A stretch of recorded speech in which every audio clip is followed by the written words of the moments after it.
ઈ કે મારા બંને સંતાનોને બંને બે કન્યા ગમે છે, શું કરવું?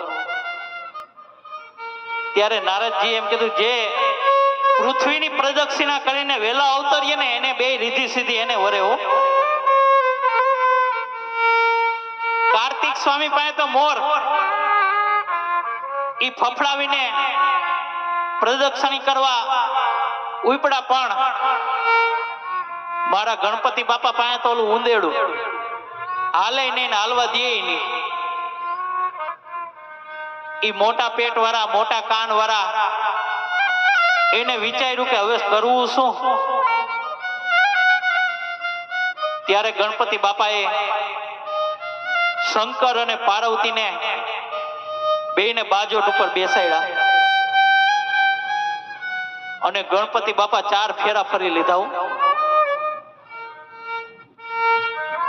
આ જગતને ઈ જ કહે છે મારા ગણેશજી કે તમે જો તમારા મા બાપના 4 મંગળ વર્તી રહો ને તો કોઈના ફેરા ફરવા જવાની જરૂર નહીં પડે મારા બાપ.